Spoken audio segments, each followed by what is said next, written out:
Hi, I've been asked to give a short introduction to the 10 Oxherding pictures that we're going to be taking up in the Dharma sharing. The Oxherding pictures appeared first in the Song dynasty around the 12th century, and they came in a few variations, a 5-picture variation, a 6-picture variation, and the one that we have ended up with, the 10-picture variation, is one that was written by Master Kuan in the 12th century, and this is the one that ends with the journeyer, the person in the journey, returning to the marketplace. So we'll be using that version in this one, but know that there were other variations on this. And know that, this metaphor of the ox is an important one for particularly, it appeared first in the sutras of the Buddha's time, of the ox being a very central metaphor for what is powerful, what gives life. It was a very central technology to Iron Age India. And we can see what that is, what that metaphor means for us in our life, of what it is to follow the Tao, to have this powerful life-giving aspect of our life as well.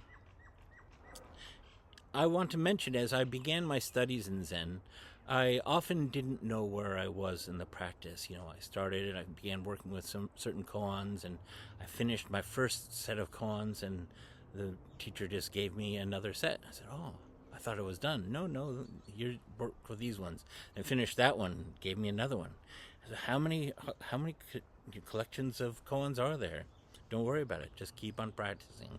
I had no sense of whether I was at the beginning, at the middle, where I was in terms of my practice.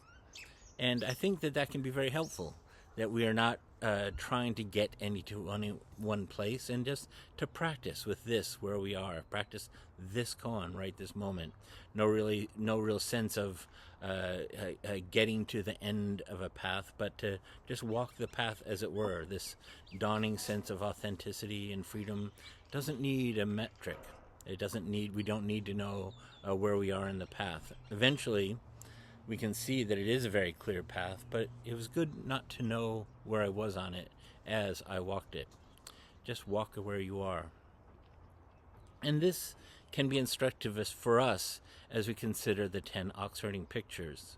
The Oxherding pictures might appear to be rungs of a ladder, and here we are at the bottom, and we'll really know something when we get to the top, or we won't know the full picture of what we've been doing until we get to the top.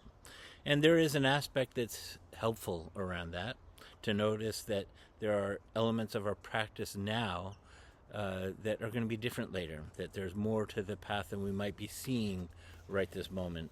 But the Dharma is not waiting for you at the end. At each stage of the Oxherding pictures, the fullness of the Tao is right there. The Dharma is not waiting for us at the end, but the Tao is present at each stage of the path. And we can notice that as we practice, just as we take up each of these Oxherding pictures in turn. Notice how that is alive for you in your practice at this moment, no matter where you are particularly thinking that you are in the path. In fact, rather than thinking of the 10 Oxherding pictures as rungs on a ladder, we might think of them as an arc. At the beginning, the young person in this story starts off and is in the world, and starts to have an intuition that there might be more to this world than he or she is thinking that they're thinking, and begins a journey of renunciation, leaving the home, finding their ox, becoming one with the ox, leaving the ox behind, or the need for an outside sense of an ox, and eventually returning back to the world, returning to the marketplace, dusty, willing to serve as a participant in the world. This is not only a helpful metaphor for a lifetime of Zen practice, but it's also a moment of Zazen, a commitment to this body, a commitment to this actual body, which is a part of the earth, comes from the earth and is constantly being regenerated and cycling through the earth and the elements of the cosmos, and that our community, our Sangha, all of this is who we are. We're committed in actualizing right here, We walk into the market and participate in the great life just as we begin our journey as well.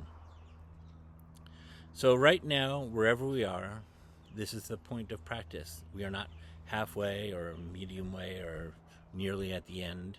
And don't mistake that since there is a map, that the map is the same as a territory. No two people's journey is the same.